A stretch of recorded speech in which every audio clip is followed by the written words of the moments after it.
Well, we're in this short little mini-series in the book of Proverbs where we're looking at the relationships of wisdom. And Proverbs is just practical instruction for wise living. That's why the book exists. And relationships are a key element to living a wise life. I like how Proverbs is so universal that it touches on just the human experience regardless of where you come from or what you believe, that there's just these universal human experiences, and relationships are a key part of that, right? All of us got here the same way, and that sounds like a terrible introduction to a fifth grade health class, but that's not where we're going with this, but we all have a mother and father. That's just basic human nature, and so Proverbs helps lead us in wisdom with those relationships. And so today, the specific relationship we're looking at is children honoring their parents in order to become wise. It's a great message for Child Dedication Sunday. And the wisdom of Proverbs says this: in general, there is a kind of order and design to our world, that God made the world with a certain way in which it's meant to function. There's like creative order and design. And this is observable to all people. Regardless of what you believe or what faith persuasion you have, you can observe through the world, just the way things are, that it was made to function in certain ways and it was made to not function in other ways. There's a theological category for this. It's called natural law. Natural law says that God's design was woven into creation. And so just by looking at the creation, at the way things are, we can learn about how to function and operate within it. I'll give you a silly example. Sharp things were made to cut, and flat things were made to hammer. And when you try to cut with a flat thing, it doesn't work. And when you try to hammer with a sharp thing, it doesn't work. I wrote this sermon illustration 2.5 weeks ago, and this morning put my hand into my closet and chose a random shirt that happens to have little axes all over it.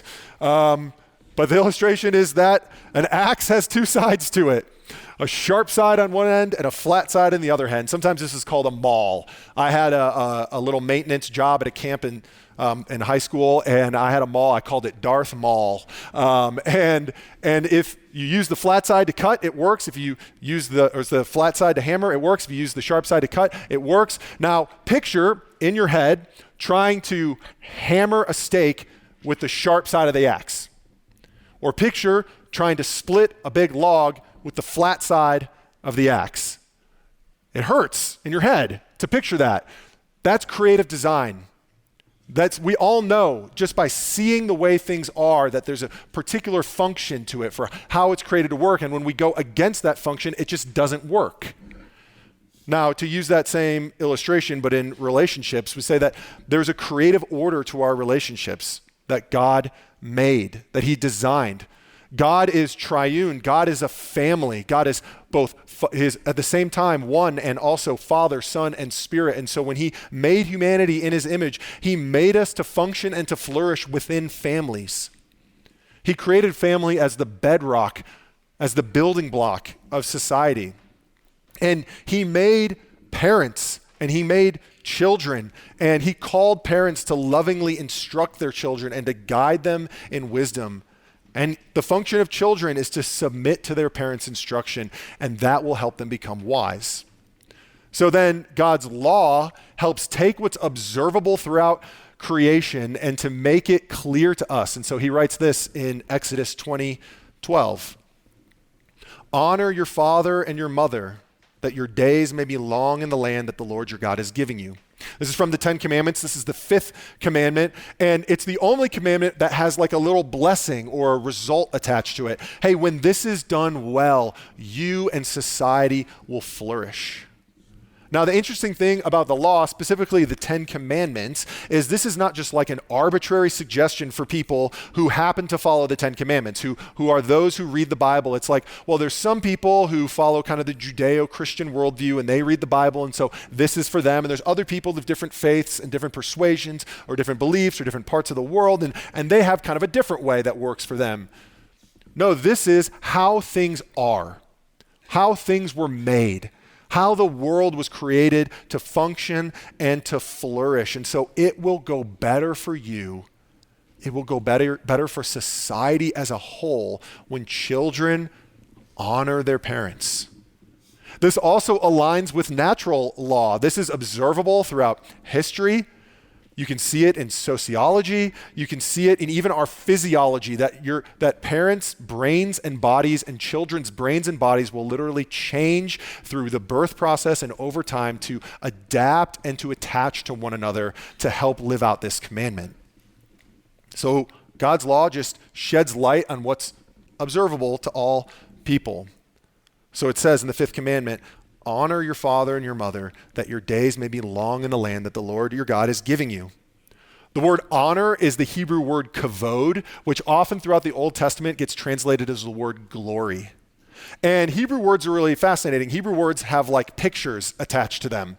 We understand their description and their meaning based on the picture that the word conveys. And the picture for the word kavod or for glory is weight. It's something heavy. Maybe some of you have read C.S. Lewis's famous essay, The Weight of Glory. It's a good title because glory conveys weight. And when something is weighty or something is heavy, it carries a kind of significance and it carries a kind of value. Weight is often how you tell the difference between something real and something that's a replica, right? Like a diamond ring, a real, true diamond ring will have weight and substance and density versus a kid's play jewelry, which is just plastic and light. The word glory helps us imagine like a giant rock that's heavy and dense dropped into a stream. And because it has glory and it's more glorious than the stream will bend around it because of its value and its significance, because of its weight. Now picture that versus if you take like a feather and drop like a feather in a stream. It just sort of, or a leaf, it just kind of floats away because it doesn't make a difference. It doesn't have the kind of value and significance that would bend the stream. And so to honor one's parents is to view them as glorious. God is often described as the most glorious thing in the universe throughout the scriptures. And so God is to be the ultimate glory and honor of our lives. Like God is the rock that's dropped into the stream of our lives at the very core of our lives that we should bend around. But then after that, the highest earthly authority with the most glory of our life is our parents, that they have that value and that significance.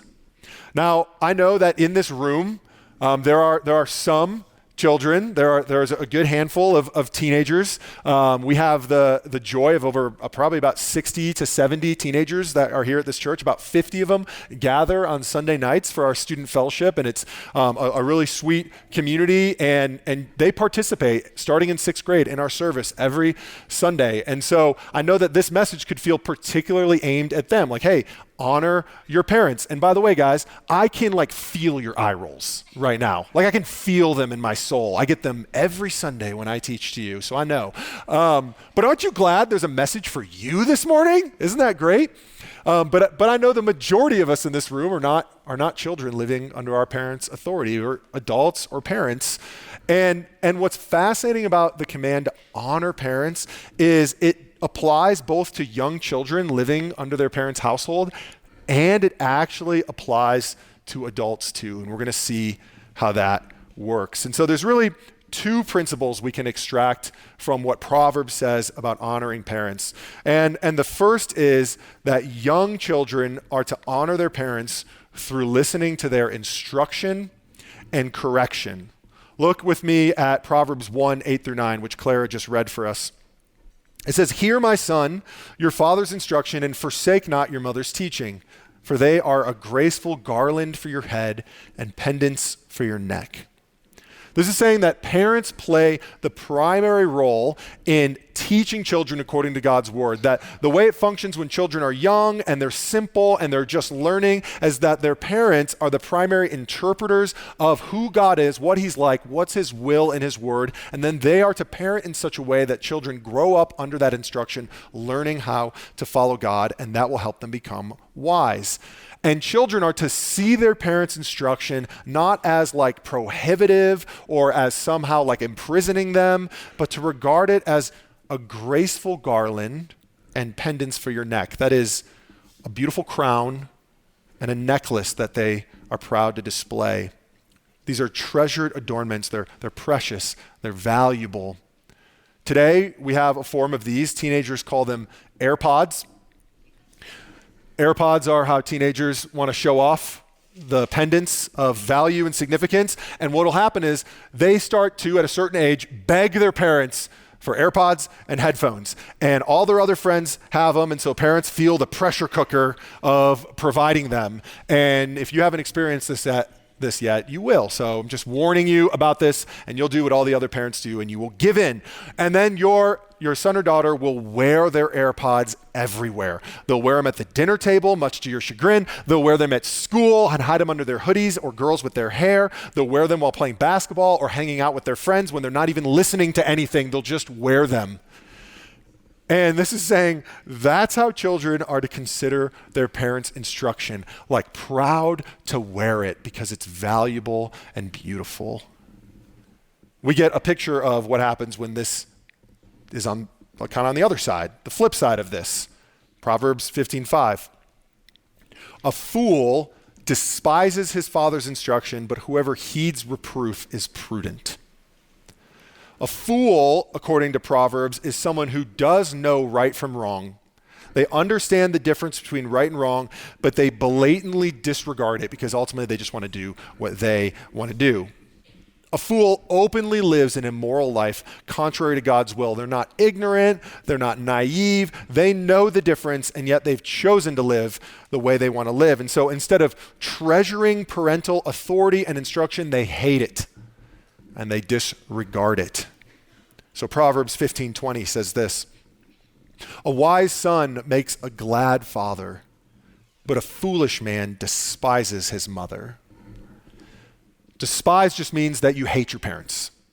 You distrust them, you dishonor them, and rejecting their instruction of choosing your own way away from it is a form of despising them. Now, the path of the fool, of what Proverbs kind of lays out as foolishness, is what our culture has come to accept as what we just call the normal teenage experience. So we just kind of expect this. Like we look back at kind of look at the teenage life and we go like, yeah, it's just kind of that time where they have to go through these rites of passage and learn their own way. And it's sort of just, they make mistakes and we've kind of just accepted it. Like if you're a teenager in here and you're like, man, this is just kind of like a sermon that's just kind of like laying on me some authority over my life, and you're really making this hard on me. My parents are going to like hold me to this. Then here, we'll flip it the other way. You can go home and just ask your parents, what were you like as a teenager, mom or dad? Like especially if they're a little older, maybe they grew up in the 60s. That might work for you a little bit, because often this is a period where there's rebellion. There's thinking you know better, there's pushing boundaries, there's fighting about everything, there's experimenting, there's taking risks. Like if I were just to ask you, how would you describe yourself as a teenager? I'm sure we would get some interesting responses. Many, you'd be like, man, I was a fool. I was an idiot. I am lucky to be alive. You guys want to hear about my teenage experience? I've already been commissioned this morning as an elder, so none of this, I cannot be canceled. That's how it works. But when I was a teenager, I was trying to blow up everything I could. I mean, literally, fireworks, gasoline. I was just trying to set things on fire without care or consequences to what it would do. There's a funny story. I was around 8th or 9th grade, and my neighbor called my dad because he saw me and my friends walking through his yard holding beer bottles. And the truth is, we had taken those bottles out of the recycling bin that my dad had drank, filled them with gasoline, put a rag on the top, lit it on fire, and threw them in the school parking lot. So when my dad confronts me about this, I'm left with a choice. Do I admit to underage drinking, which I was not doing, or creating illegal explosives and throwing them in the school parking lot? that was the choice I faced. My parents listened to this service. I was supposed to cut this one out, but I forgot. I did what anybody would have done in my situation. I told them it wasn't me. So, foolishness can be corrected through discipline, and this is particularly true in young children. This is what Proverbs refers to as rebuke or reproof. And the honest path that Proverbs lays out towards wisdom is not just like this straight path where you just are always obedient, always following instruction, you never waver off the path, and you just go from here to here. It's a bumpy path, and it swerves in all sorts of different directions, and there's an expectation that as a kid, as you're growing up, you're going to make mistakes. You're going to disobey. You're going to kind of go off in your own direction and act like a fool sometimes. Everybody messes up. We are born into sin, and so it's just part of the human experience. So it's not just about being perfect. It's about how you respond to your parents' correction. Do you ignore it? Continue to harden yourself against it? That pushes you further and further down the path of foolishness. Or are you receptive to it, which helps you then grow in wisdom and puts you on the path towards life? Proverbs 13:1 says this, "A wise son hears his father's instruction, but a scoffer does not listen to rebuke." The scoffer is at the end of the path of foolishness. Foolishness becomes scoffing. It's not just blatantly kind of ignoring and doing going your own way. Scoffing is where you then begin to mock, despise, and sort of like scorn instruction and wisdom and righteousness. It's an attitude towards God and often attitude towards parents, which says not like you're completely hardened against them. Parents in here with adult children, many of you have probably painfully experienced a child in their adult life who becomes a scoffer, and it's like when you lose your child.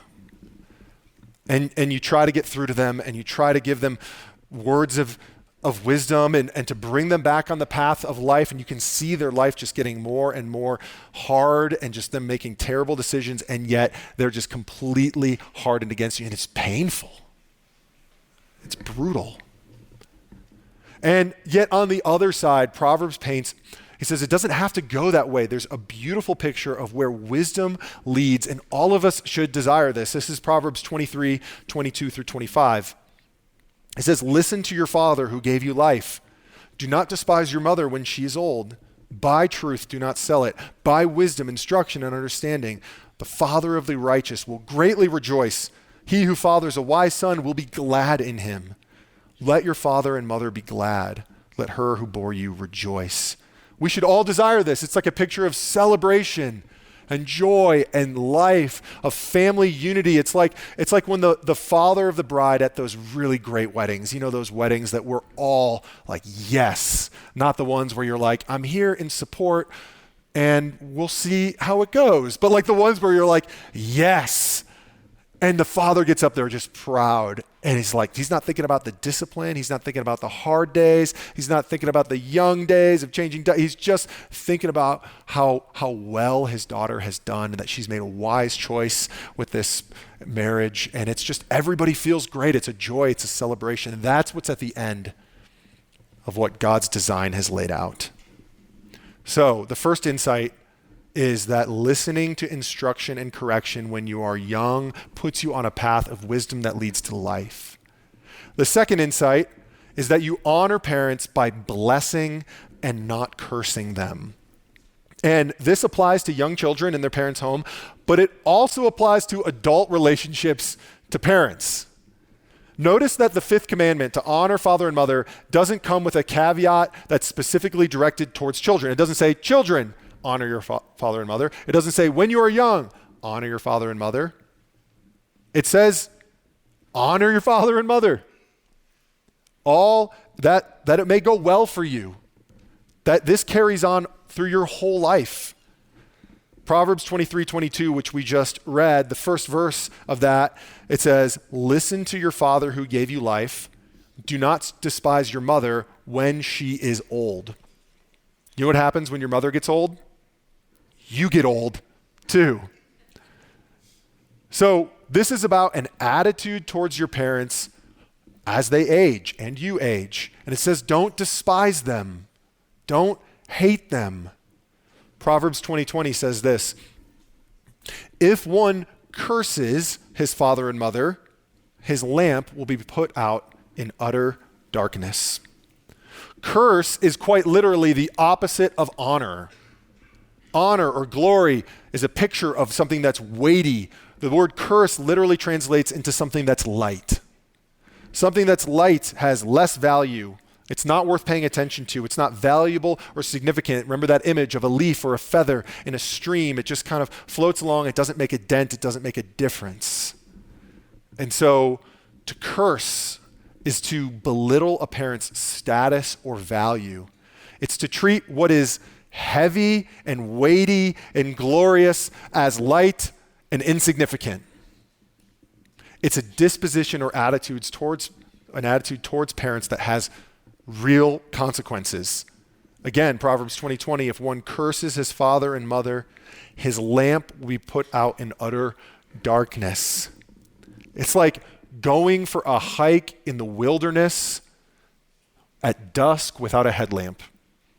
Like, how do you think that's going to go? That's the path that's going to lead to your harm, to pain, to hardship, and potentially death as you get lost. So God's created order says this, children, when they are young and they're living under their parents' instruction, are to listen and respond to correction, and that will help them grow into wisdom on the path of life. And then, eventually, children will leave home and their relationship to their parents will change.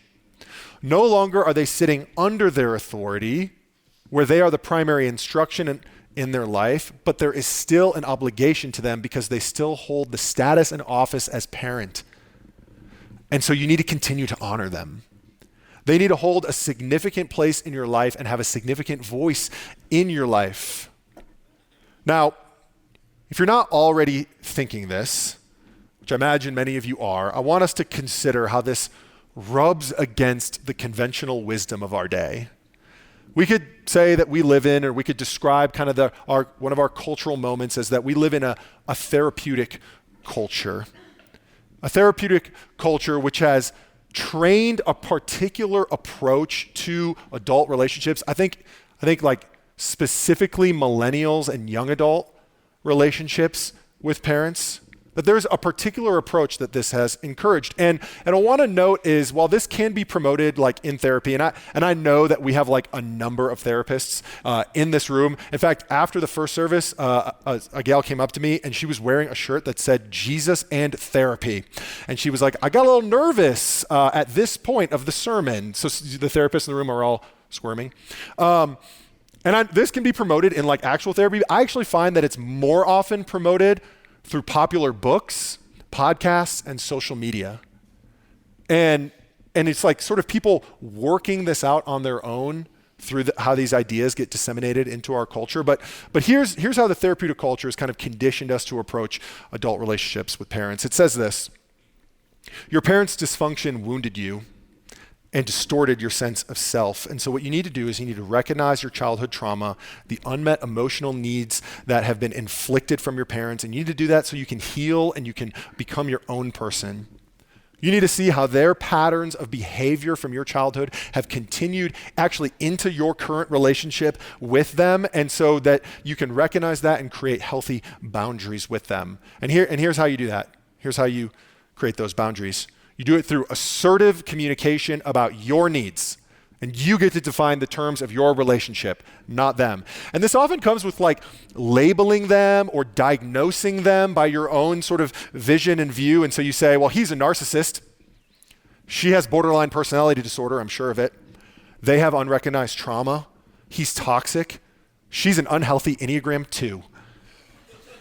He's controlling, manipulative, emotionally unhealthy. They raised me to root for Chicago sports teams, and that has caused me trauma. Wait, that one was actually just me there. And so after maybe a period of working on yourself or doing the work, if you sense that you know what, this relationship's actually toxic, you have full permission to cut them out of your life so that you can flourish. Now, according to Proverbs, there is some wisdom in these therapeutic insights. Like a good therapist will help you see and uncover childhood wounds that have been inflicted from your parents that maybe you couldn't see, you didn't know were there. They'll help you recognize unhealthy blind spots and patterns, or maybe even help you see that there was foolishness in your parents, but that you just accepted it and internalized it as the normal childhood experience. Because we only kind of get one childhood. You know, like my dad grew up flying prop planes, and we would go fly planes to like go camping.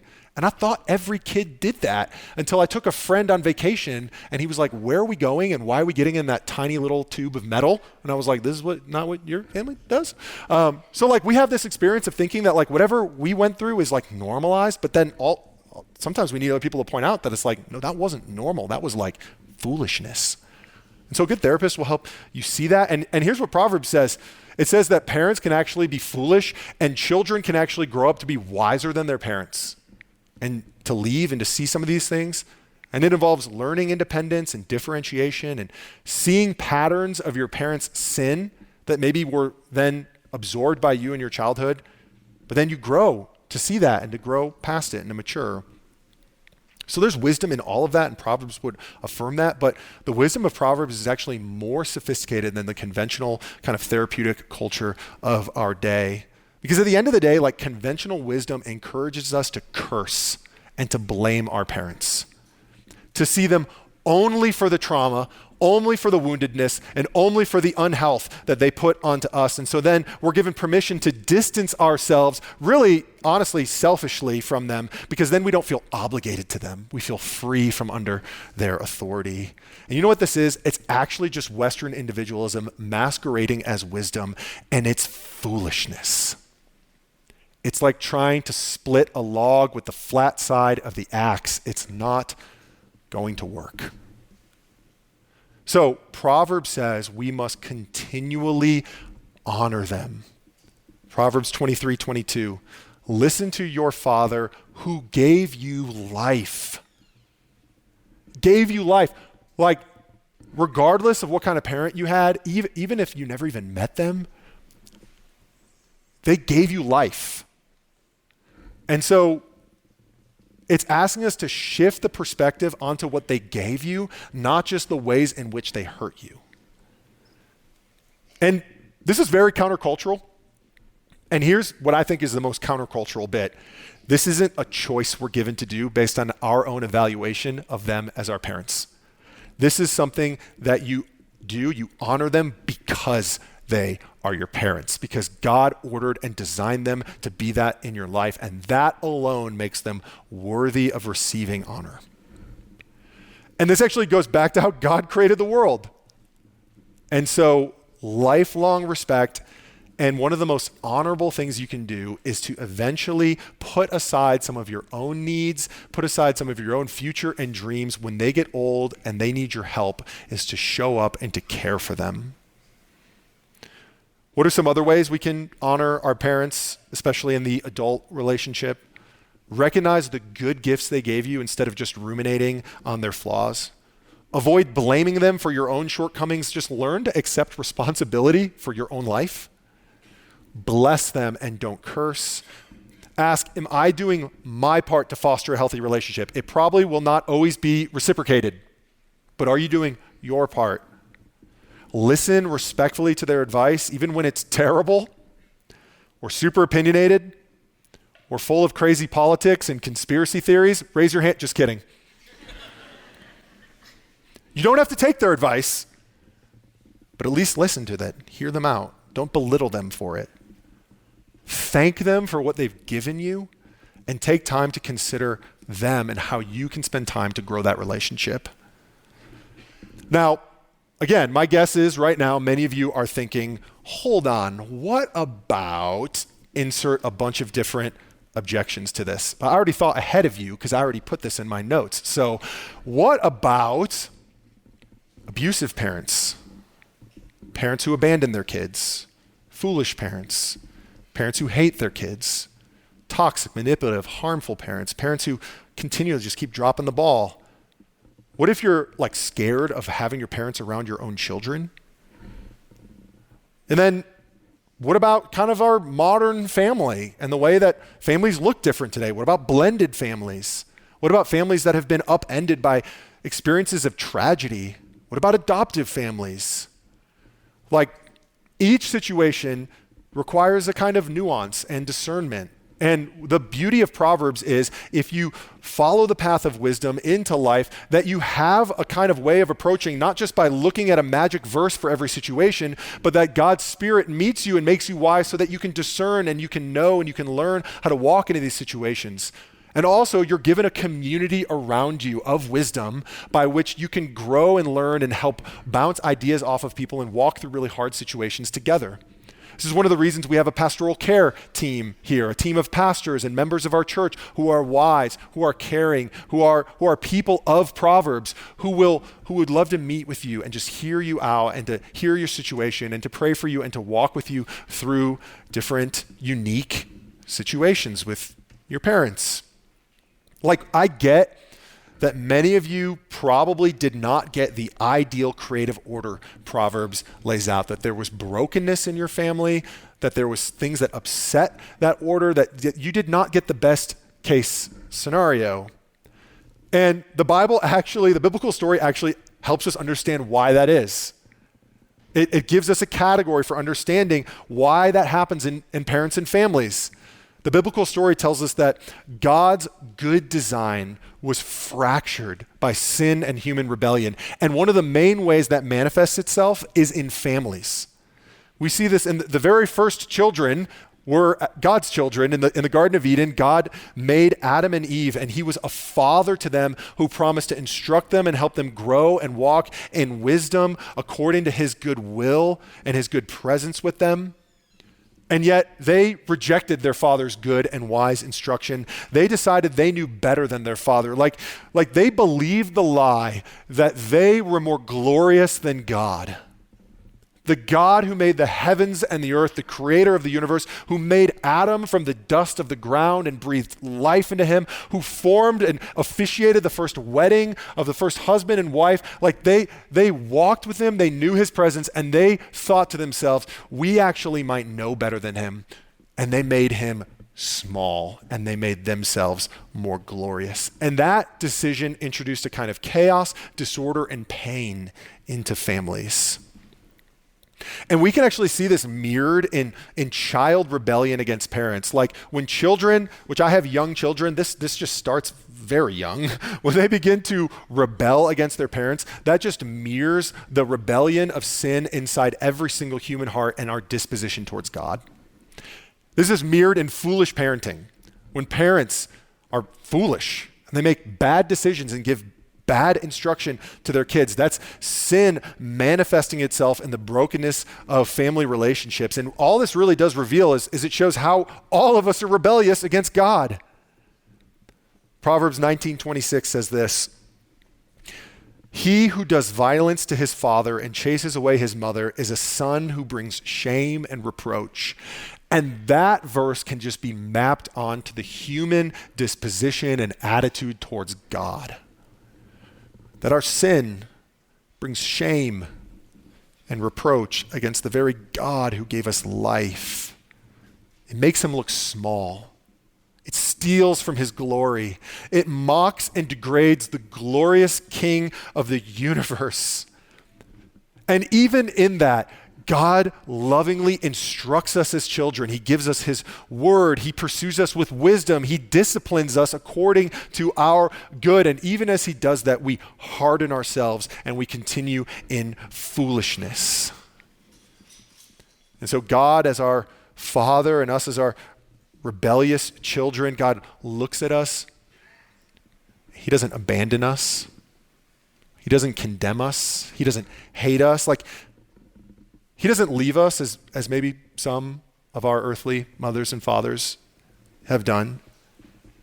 Because where sin sows disorder, God works restoration.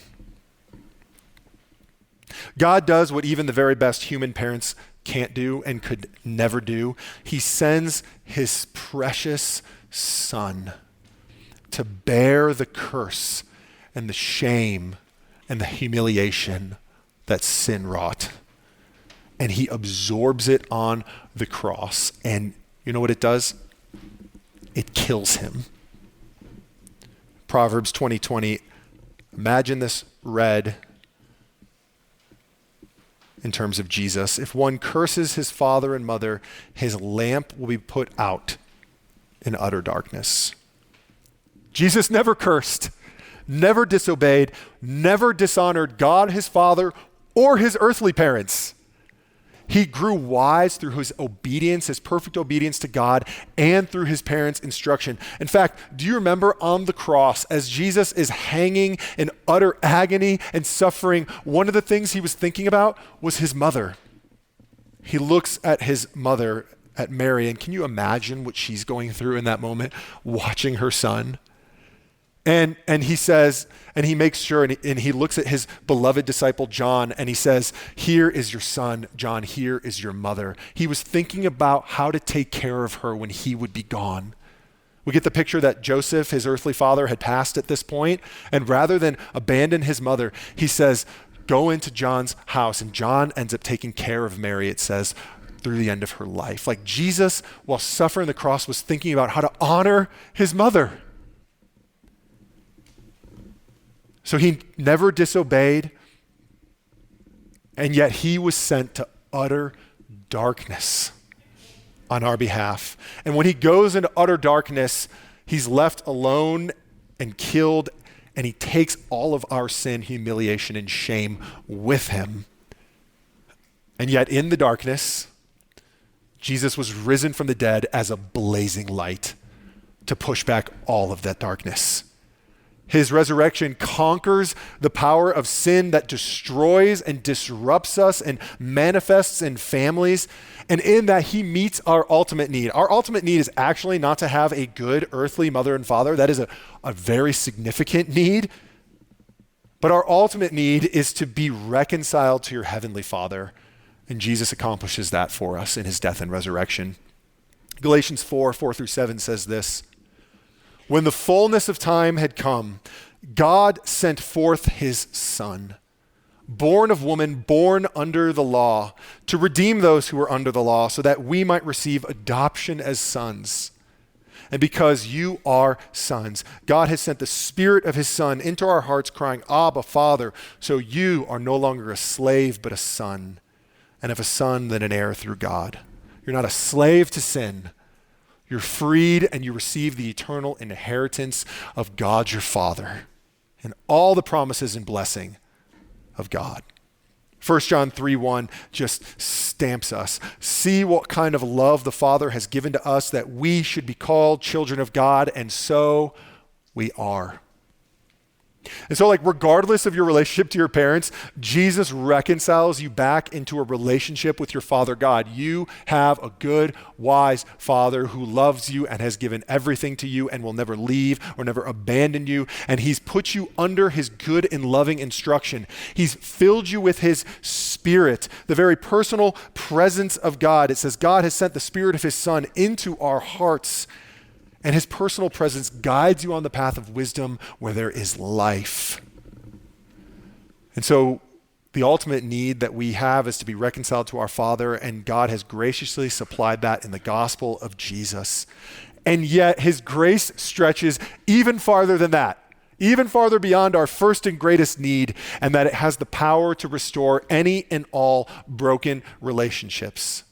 And so whether your parents were good or bad, or are kind or cruel, or present or absent, or wise or foolish, the grace that has been given to you in Jesus Christ and his death and resurrection, now you have the opportunity to extend to them.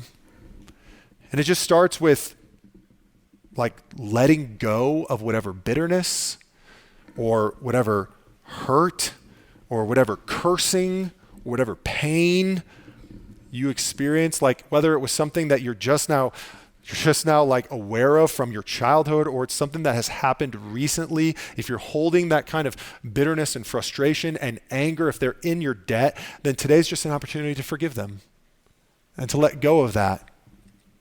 It starts with prayer. Like you can just pray a simple prayer for them that says, God, I forgive them. I release them. I release them from what I'm holding, this kind of hardness that I'm holding towards them. I release them from that, and I love them. And if you pray that this morning, and maybe if you pray it for the first time, like you will watch as the grace and love of Jesus like fills you and heals you and renews you and gives you all kind of life that you didn't even know you could experience before, and watch how it helps you grow in wisdom. And then once you extend grace to them, you just start to honor them. And this is probably going to look different depending on who they are in your life and what kind of relationship you have. But some of you may need to reach out. Some of you may need to share that you love them, that you're thankful for them, to confess the ways that maybe you've cursed them or haven't honored them or belittled them, and then just to move towards them with blessing. And watch as God is honored. Watch as God is glorified and made much of, and you actually get to grow in wisdom too. So I'd love to pray for that for us now. Would you pray with me? Father, help us to see the wisdom of your word, even when it's difficult and painful, and yet help us to see that there is grace and restoration on the other side of it.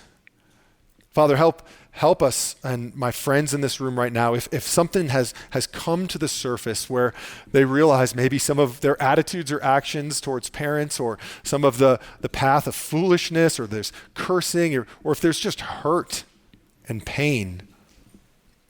God, I pray in this very moment that they would reach out to you and to receive your grace and to have it wash over that hurt, to bring them to wholeness, to bring them to restoration, that they may be able to see those relationships begin to restore and to heal. Father, I pray for anyone in here this morning who may not yet even know you as Father. Maybe you're new to them, the idea of you is new to them, or you're distant to them, and Lord, help them to see that your son Jesus has done everything to reconcile them to you as Father, that they can be called a son or a daughter. They can actually experience the very loving presence of you in their life today through eternity. And Lord, if that is anyone in this room, I pray right now that just their simple prayers would be an act of reaching out to you, and their faith would be met with your grace. Lord, as we respond to your word and come to your table, help us to experience more of the presence and the grace of Jesus. In your name we pray, amen.